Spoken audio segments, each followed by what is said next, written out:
I consider it a singular plan of the fates that human cultivation and refinement should today be concentrated, as it were, in the two extremes of our continent, in Europe and in China, which adorns the Orient as Europe does the opposite edge of the earth.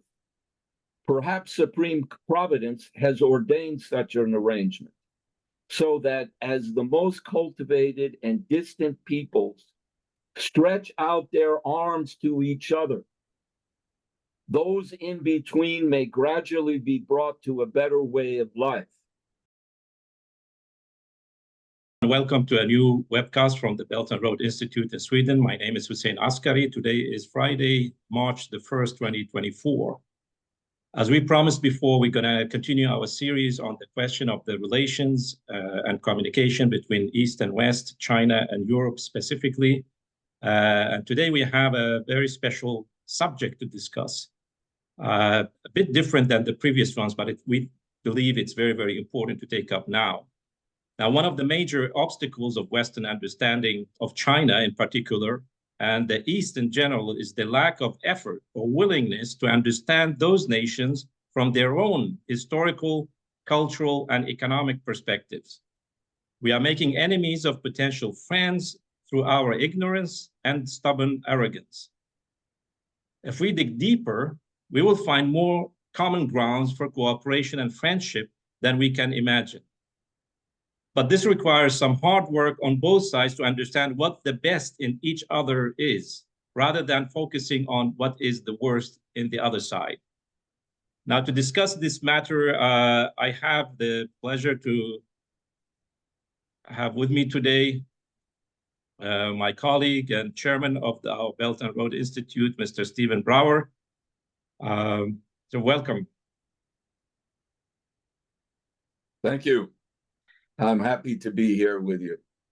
Very good. I mean, we have a very interesting issue to discuss here today. It's the launching pad for hopefully a further expanded discussion on a very historical aspect of the relations between East and West, Europe and China specifically. As we saw in the opening of this podcast, there was this quote from Gottfried Wilhelm Leibniz, which we'll go deeper into. But first of all, we would like to share with you some of our observations from traveling to China last year after the COVID, the end of the COVID lockdowns and the whole pandemic. And we were able to travel actually extensively in China, many provinces, meeting many different people, talking to all kinds of people, seeing many different things. And we would like to share some of these observations with you. So I would like to ask Steve first what he thought is the most interesting thing he observed in China.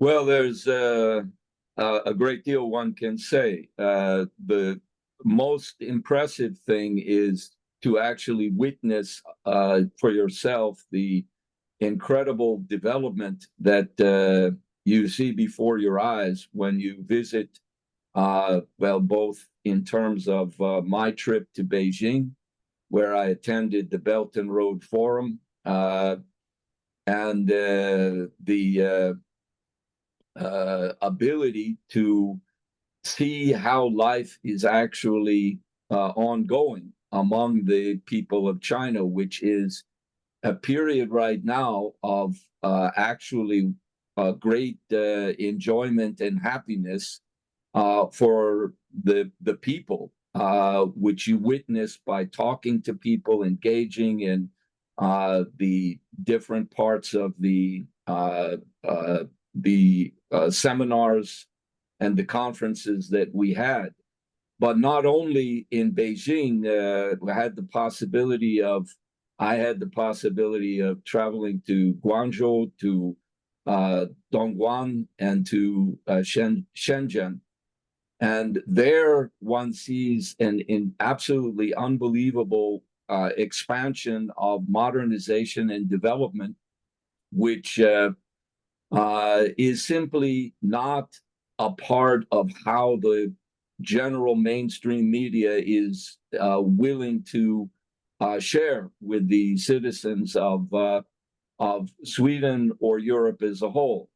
It's not that they don't know these things, but it is mostly, as I see it, a deliberate effort to censor those kinds of very impressive developments in order to paint a very negative picture. I was able to see that. I also had the opportunity when I was in Shenzhen.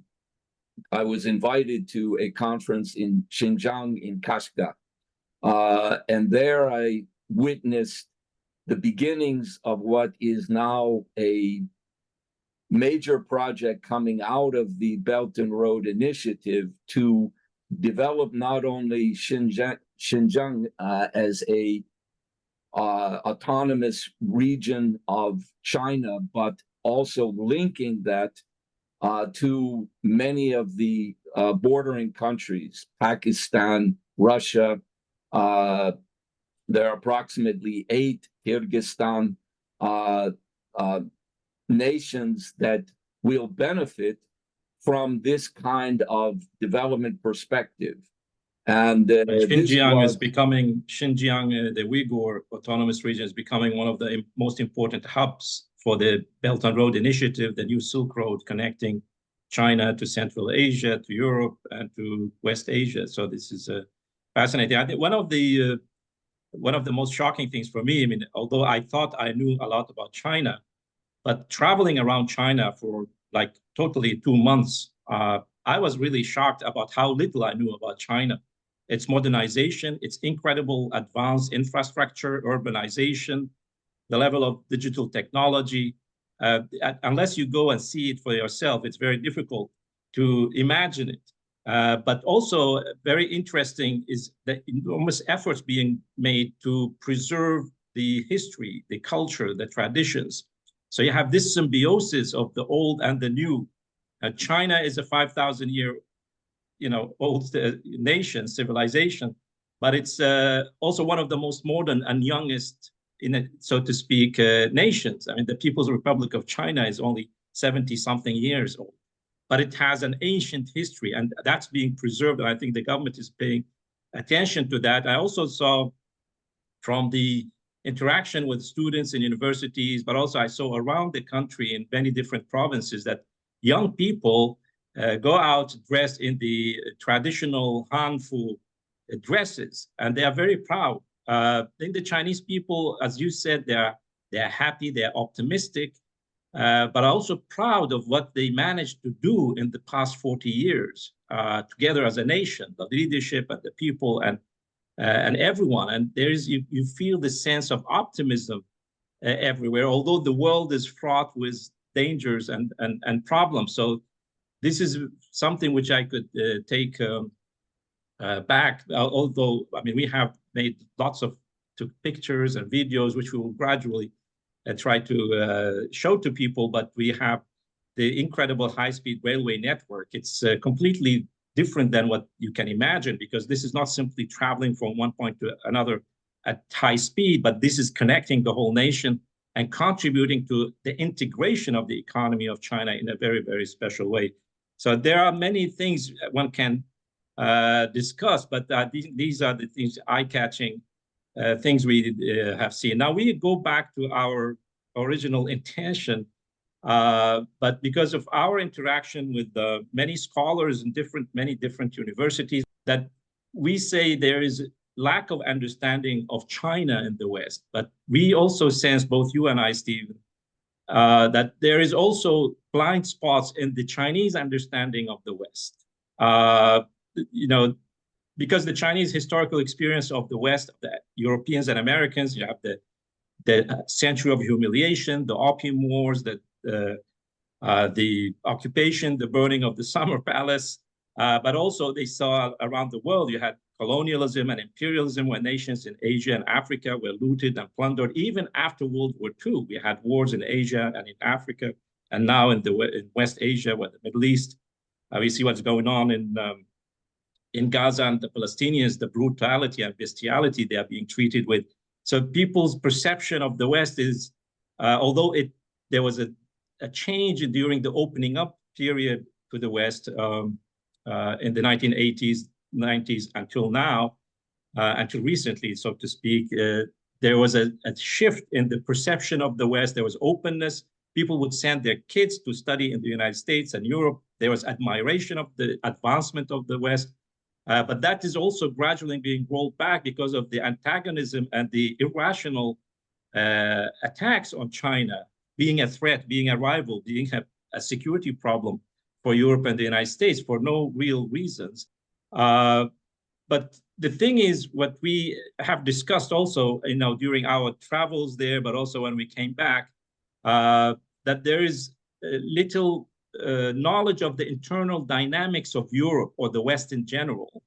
And there's also the struggles inside Europe and the West, different philosophical tendencies. We have had horrible wars and fights in Europe, and these are not mere, the leftists or the socialists who say that these are quarrels between two different factions of the same capitalist imperialist system. This is not really true.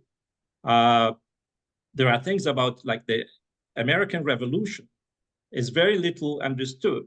The efforts by President Franklin Delano Roosevelt during World War II and after World War II, although he died, too early to fulfill his mission, is that to rid the world of the colonialist legacy and develop the world and establish good relations with Russia, with China, with others.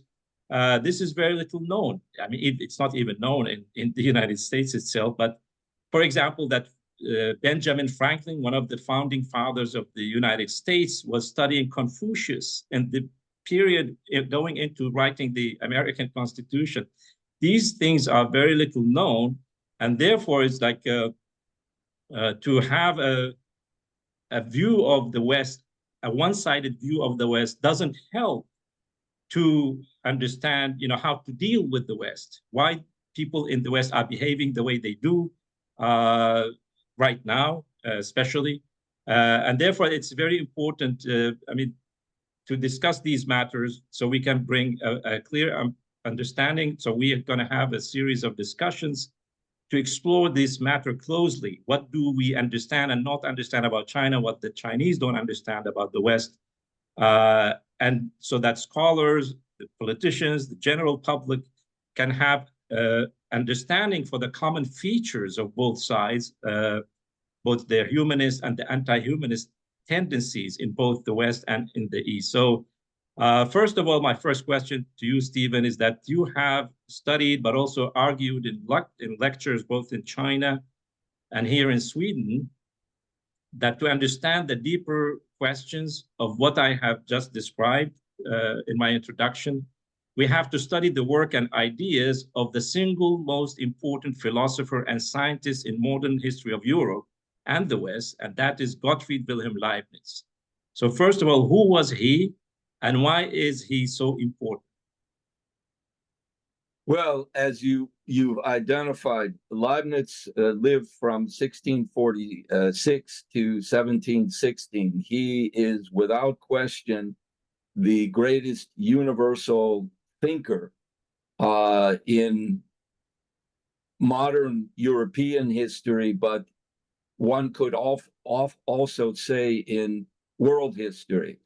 The problem that comes up in addressing the issue of Leibniz is because of the quarrel that took place during the time of Leibniz's role in history between a oligarchical and imperialist faction of Western history against a more enlightened Renaissance thinking, which Leibniz represented. That was buried, unfortunately, by a direct imperial oligarchical faction which emerges as the British Empire in the beginning of the 1700s at the time of Leibniz's death. Leibniz himself was involved in working directly not only around uniting the ideas of Christianity between the Protestants and the Catholic factions in Europe. He was involved in encyclopedia type of universal thinking, an idea of how developing science, developing mathematics, developing astronomy, developing theology, developing philosophy, and in virtually every area of human endeavor, he was leading the effort to advance human civilization as a whole. In that context, he was most interested in the effort to utilize those thoughts and thinking in uniting European civilization with China, because he recognized, as many of the collaborators who he worked with among the Jesuits, that China was at that time perhaps the most advanced civilization on the planet. And those elements, which he felt were both able to contribute to a cooperation on the most profound level, not only in terms of trade, but in terms of the deeper thought processes that can unite people between East and West.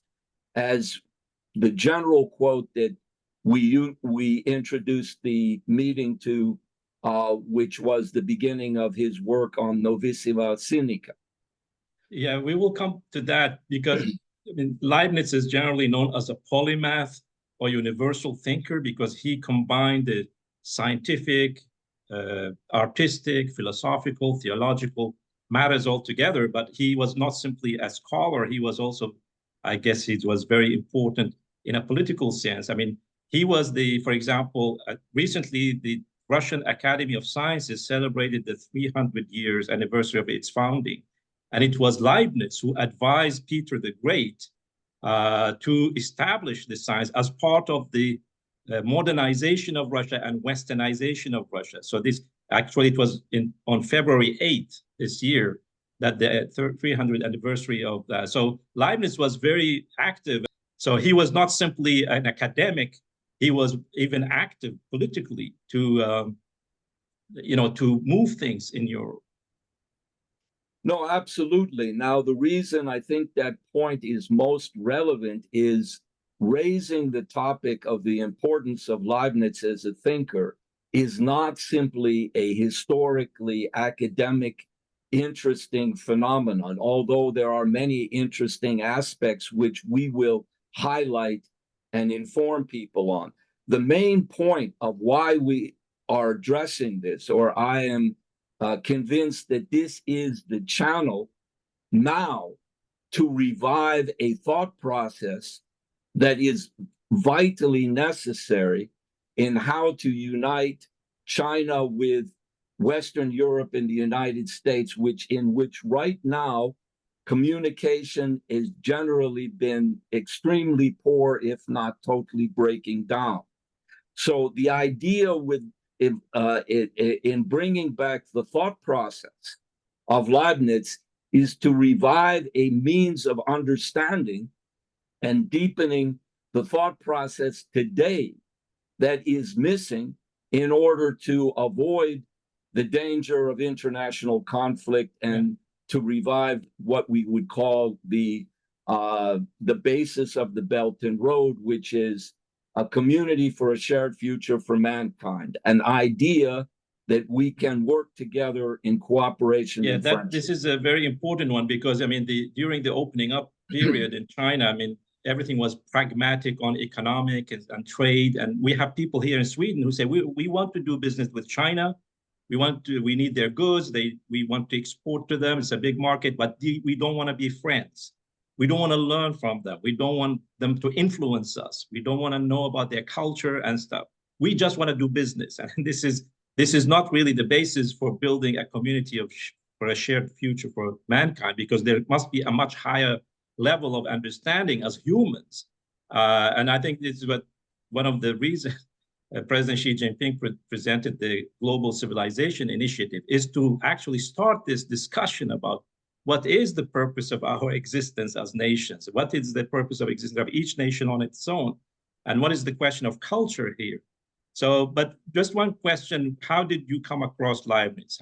Where did you learn about Leibniz? Well, my association, I actually had been a philosophy, you could say, major in my period when I was studying at the university.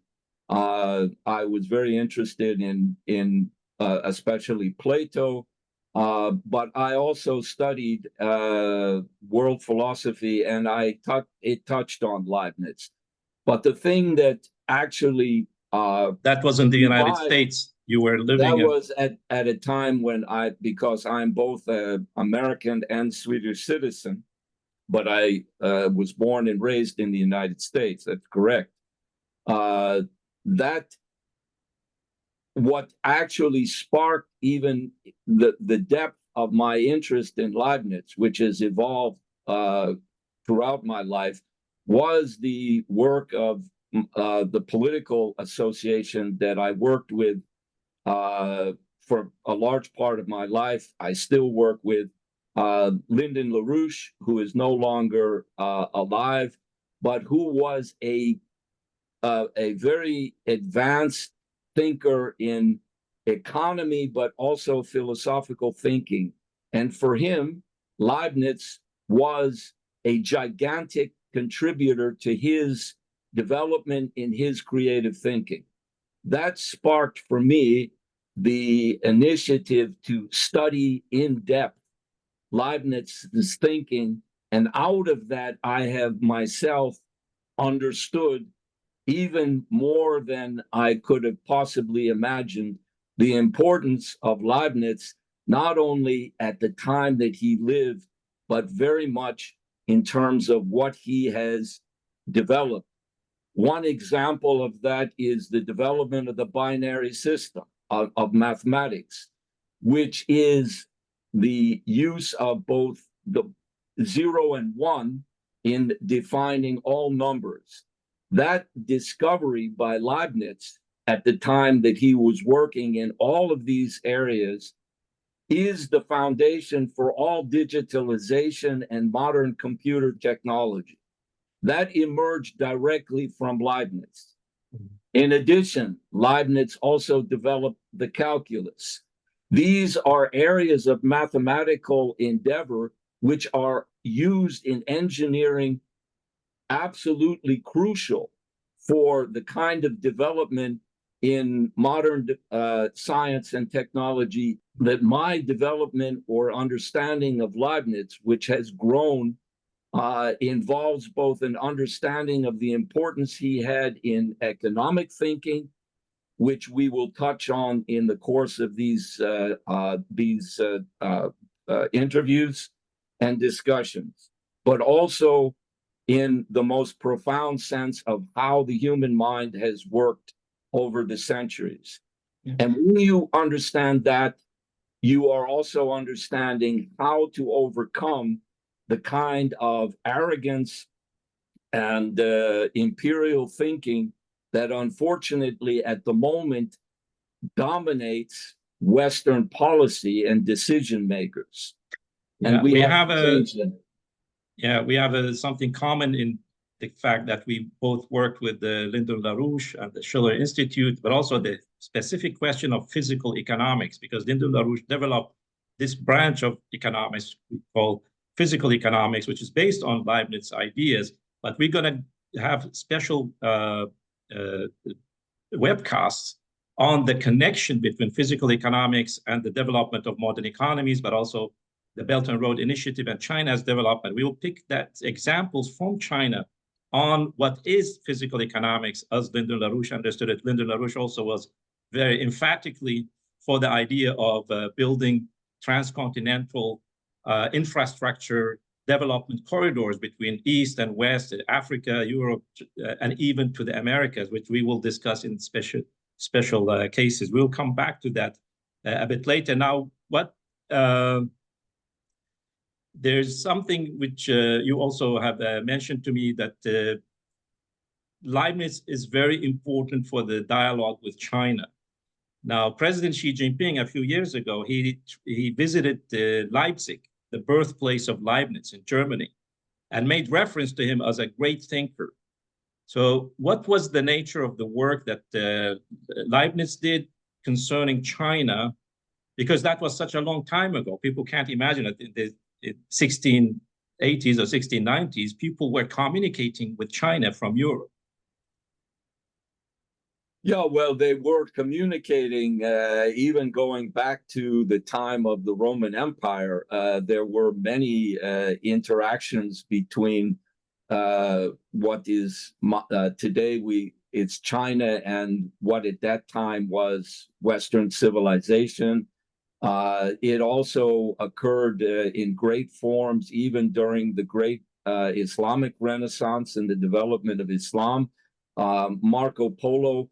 But coming into this period of Leibniz, you had a large number of European Jesuit missionaries, the most famous of which is Matteo Ricci, who is known and honored in China, not simply because he was a Christian missionary, a Catholic missionary from the Jesuits, but because Matteo Ricci was a profound philosophical thinker who mastered the Chinese language, both in terms of speaking and writing, was considered by the great Chinese intellectuals in some respects more advanced in his philosophical writings in Chinese than others. And what Matteo Ricci understood was that when you want to, even as a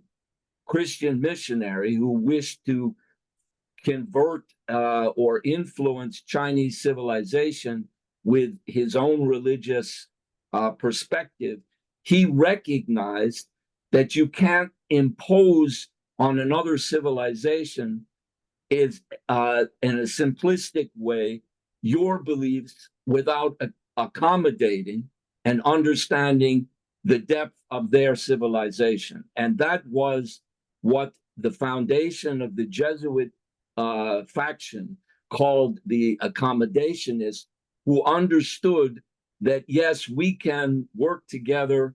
There are aspects of Christian thinking, which Leibniz himself outlines in his major work, which is very little known, but it's called The Discourse on the Natural Theology of the Chinese, which he wrote at the very end of his life. And in that, he identifies that there are very common universal principles which belong both to Chinese culture and even Western Christian culture. And that so it's not simply tolerating the other as different, but it's more importantly that there are common features at a higher level of reason, rather than pragmatically just accepting the other as different. Precisely. And I can even include this very short reference to what is actually taken from a book, Leibniz and Confucianism, The Search for Accord, which was written in the 1970s by an author and scholar, David Mongello, where he writes, Leibniz's view in his discourse on the natural theology of the Chinese, he describes Chinese views and worship of God as fully in accord with natural law, which is, in quote, engraved in our hearts. Leibniz explains the concurrence of correspondences between his own and Chinese philosophy as a result of his views of truth being universal in its validity. That notion is precisely what we need to revive today in order to overcome the shortcomings and superficial type of thinking which dominates the United States and Western Europe at the moment. Leibniz was, in fact, the influence not only in China or in his development of the ideas of Western civilization together with China, but he was also instrumental in the development of what at that time were the colonies in what then became the United States. And it was that influence of Leibniz that defined the American system of constitutional government and was influencing very directly Benjamin Franklin. So those limited, very superficial and dogmatic thinkers like you have this type of Senator Rubio in Florida, who has been known for attacking the Chinese for the Confucian institutes and insisting that they be closed. This kind of superficial, very narrow thinking is what we must overcome in order to achieve the kind of understanding that we need to, which will mean a profound, not only economic cooperation, but the foundation for friendship. How did Leibniz interact? How did he learn about China? Who was he interacting with? What was he doing at the time? Well, he was communicating with a number of these Jesuit missionary scholars who were, in fact, advising Kongxi, who was the emperor of China at the time that Leibniz was living. And these, you have a number of them, Grimaldi, you have Beauvais, you have Ferbet, who were directly educating not only the young Chinese emperor at the time, Kangxi, but were also his children were being educated in mathematics, astronomy. And these were the networks that Leibniz was directly in touch with, the networks that were slightly later in time than Matteo Ricci's initial period, which was towards the end of the 1500s and the beginning of the 1600s, where he actually died in 1610. But the followers of his thinking, of the Jesuit factions, were the basis that were openly communicating and letter writing and other manner of communication at that time with Leibniz, informing him of what was happening in China and how one could increase and expand the work with the Chinese civilization. So, but what did he do with this communication? Did he publish it? Did he communicate it to leaders in Europe? What did he do with that knowledge? Well, he was openly involved in promoting the position of accommodating, which the accommodation faction of the Jesuits, who were communicating and working both in China, but obviously what was the thinking of the center of Christian in terms of the Catholic faction of what was ongoing in Rome.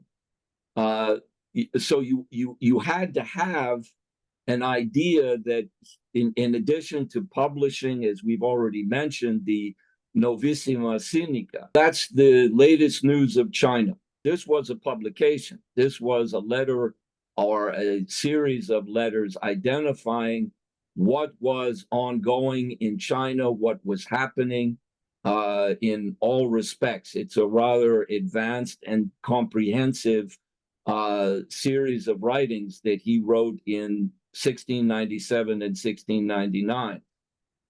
But he was involved in letter. We should thank the printing press for that, which we learned from China. Yes, and that's the kind of interaction that was was at the heart of Leibniz's thinking and the Jesuit faction that he was collaborating with. What he was writing here in the latest news of China, Novissima Sinica, which is in Latin, because what you are witnessing is a position that Leibniz fought for in order to identify how the two civilizations, European and China, could work together. So he greets his readers in this report that he is making, illuminating what is going on at the time. And he writes, "I consider it a singular plan of the fates that human cultivation and refinement should today be concentrated, as it were, in the two extremes of our continent, in Europe and in China, which adorns the Orient as Europe does the opposite edge of the earth. Perhaps Supreme Providence has ordained such an arrangement, so that as the most cultivated and distant peoples stretch out their arms to each other, those in between may gradually be brought to a better way of life." The main reference in between China and Europe is Russia. And he was working, as you pointed out, with Peter the Great to recognize the great landmass of Russia as the link that could bring together these two or potentially great friends and civilizations. Leibniz was representing the Renaissance thinking that was the great part of European culture. The problem is the oligarchical nature of European thinking, which has been the enemy of Renaissance thinking, is what has to be both understood and overcome, both what they fought to overcome under Leibniz's time and what we also need to overcome to achieve. So you mean this was a different faction inside Europe, which was anti-Renaissance in a sense. And I think we were talking about the optimism of the Chinese people. You mentioned the fact that Leibniz's work was immediately after his death was buried. And one of the most influential ones in the, which is actually very ironical, in burying and trying to destroy Leibniz's ideas was Voltaire in his novel Candide. Now, Leibniz is known for the statement that God has created the best of all possible worlds, which is the most famous quote from, besides the monads. But now Voltaire in Candide, he ridicules Leibniz specifically, personally, as being, it's called Candide or the Optimist. I think that's the full title of the novel. And, you know, that shows that this is the most horrible of all possible worlds. By bringing all the dirt that humanity is committing and saying, is this the best of all possible worlds? And of course, this is a huge falsification of what Leibniz means, because, you know, what he means is not that the static world today is the best. It's that the world is created to become, it's prone to change, that humans can change the world through reason. And that's why this idea of free will and reason together can change the world to the better. And this is what I think what Voltaire was trying to kill. Ironically, they say, oh, Voltaire is in Europe now known as the great man of the Enlightenment. And many people in China also think that, you know, this historical sequence, you have the Renaissance, you have the Enlightenment, which was the greatest period in European history, and so on and so forth. But what you are saying is that the Enlightenment was not really in such black and white, because there was this whole attack on the reason and this idea of harmony in the universe. No, that's totally correct, what you're pointing towards. The point was this notion of Leibniz of the understanding that the human mind is based on the reasoning process, which is the foundation for how improvements in world civilization can occur. But the Enlightenment was based on the idea of empiricism. What you see in front of your nose, not what do you create through the power of reason. And it was also based, the Enlightenment, on a much more cynical view that was ultimately drawn from the Hobbesian English philosopher that human beings are basically evil by nature, that they're greedy, that they're selfish. And Voltaire was propagating this kind of cynical view, which was a major part of the Enlightenment, which actually was in reality an attack on the essence of Leibnizian thinking, but on the essence of Renaissance thinking, as Leibniz expressed it, which is a very common feature of both the Chinese civilization and Leibniz's thinking, is what not only defines the best of all possible worlds, but what defines the common good. Because the common good is the essence of how Chinese civilization has been affected long before the People's Republic of China was formed, but out of the great Confucian and thinking of great Chinese thinkers like Confucius and Mencius, which identified this idea of the common good. That was a Leibnizian idea, which Leibniz intended to become a major part of the development of the New World, which was picked up by Benjamin Franklin.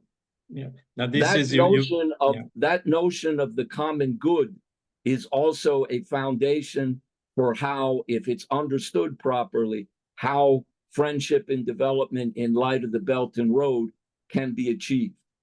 But now we have, describing two factions, but even within the Jesuits, the church in relationship to China, as you were starting to talk about, there was this big controversy, the so-called rights controversy, not human rights, but rights as rituals within the church. Can you describe what the fight was about?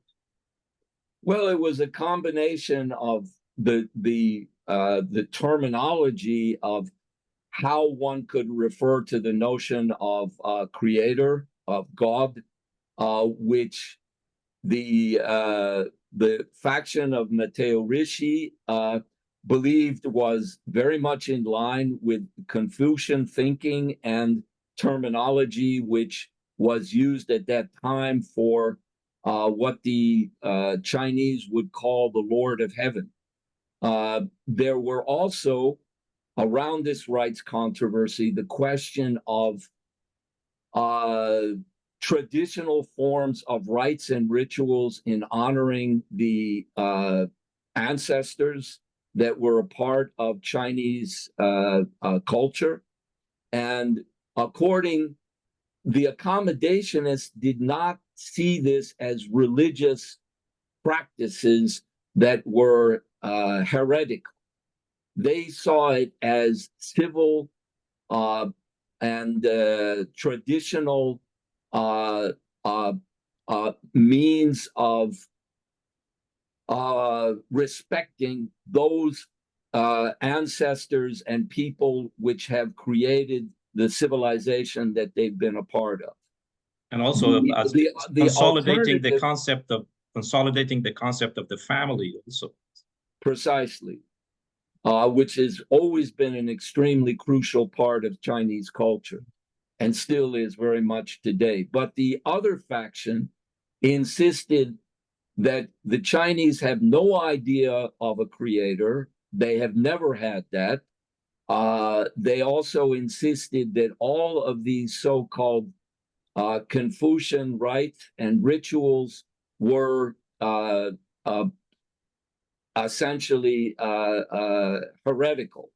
They were not in line with what the church and their interpretation of Christianity was. And therefore, they insisted that the only way to convert the Chinese to Christianity was to eliminate all forms of these traditional types of Confucian thinking in Chinese culture. The accommodationists understood that this was not possible and would not work.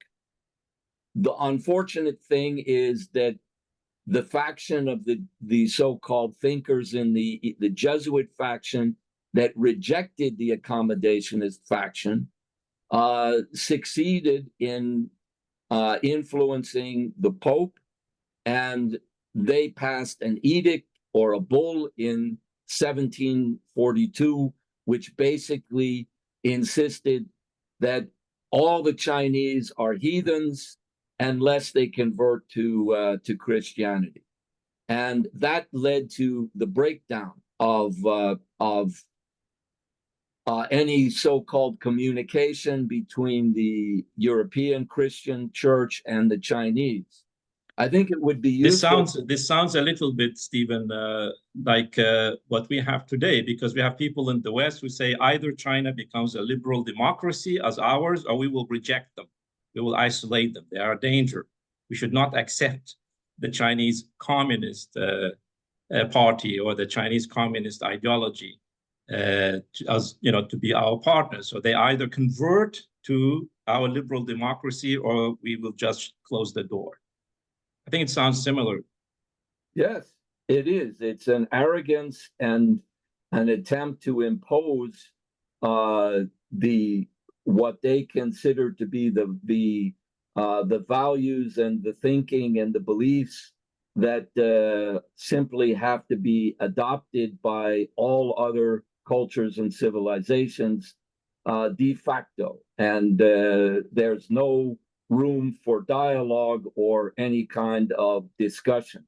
Yeah, I think they practice this. They practice this in the Americas in the beginning of the colonialist era, with terrible results, of course.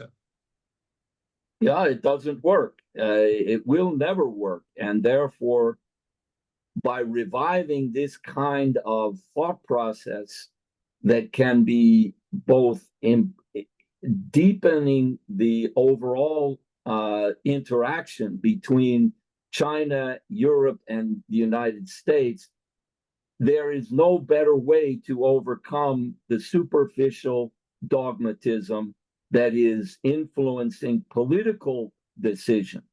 Which is dangerous too. Yeah. It's very dangerous, but as we have outlined in this interview already, and will continue to outline, these thoughts are not simply academic, although there's a lot of important academic work that has been done.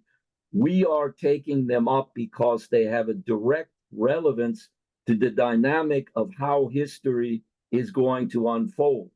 Right. And, I'm sorry for interrupting you. You were about to read something from this rights controversy debate.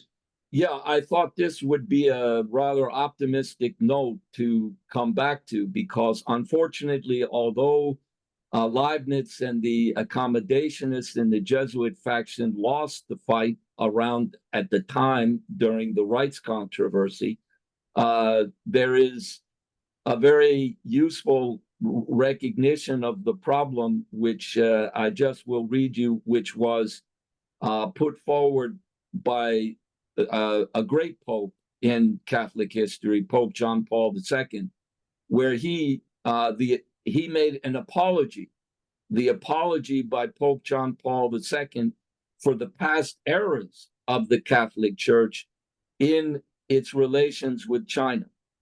And this was in 2001. And his appeal to Beijing to renew ties with the Vatican and the People's Republic of China came at a time in which the Pope was playing a very crucial role in the campaign to build an ecumenical alliance among the nations of Europe and Asia as the only alternative to a descent into conflict and war threatening mankind. So he chose to make the historic call in the name of Father Matteo Ricci, the Jesuit missionary who I've already mentioned, opened the first sustained Christian mission in China in 1581. And the Pope described Father Ricci as a precious connecting link between East and West.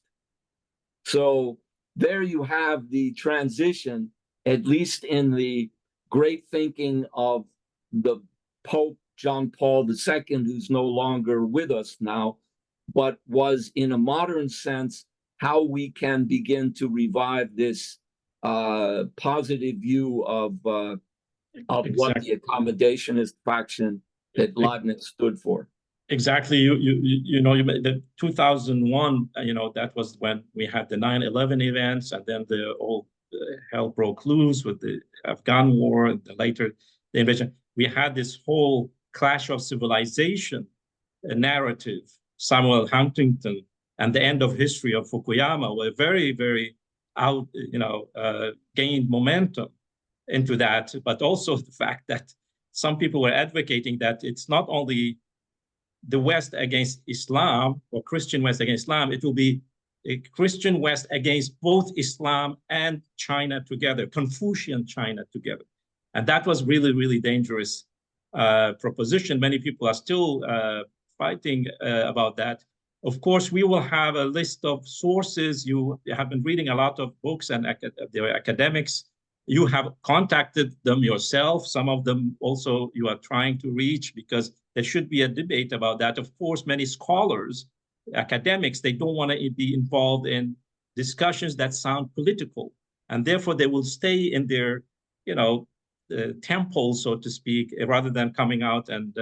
But we will. I hope this discussion today will provoke them and others who have enormous knowledge. I mean, you and I are not China experts yet. We are learning a lot about China, but we have really, really China experts. We have Chinese who are experts in this, specifically in this area, but they are keeping their knowledge to the academic locations where actually it's very, very much needed in the public arena right now to avoid conflicts by misunderstandings, by bad intentions. Of course, we are coming now to the conclusion of our discussion, because we will have further discussions in the coming future. Of course, I would ask everybody to subscribe to our webcast, to our channel on YouTube, and keep click on the notification also. You will stay up to date on this series of dialogues. We will invite other, of course, people, experts, to discuss other matters, like, for example, the different schools in the European history, which we discussed slightly, went on.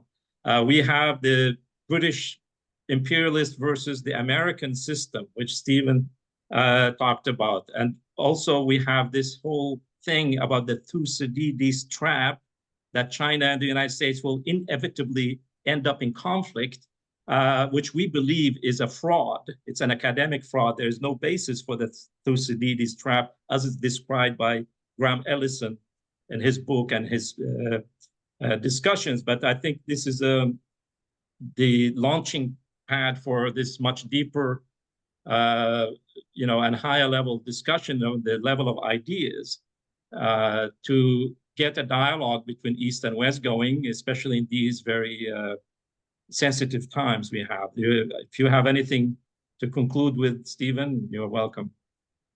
Yeah, well, I think your point is, which we've addressed, that it is a mistake to define academic research as separate from the importance of raising a thought process that is directly relevant to how decision-making is going to be made. Because right now, political decision-making is based on a complete lack of insight and necessary thought processes. You want to change the problems in politics, you have to put these deeper thought processes on the table and not separate them from the ongoing political discussion that we're engaged in.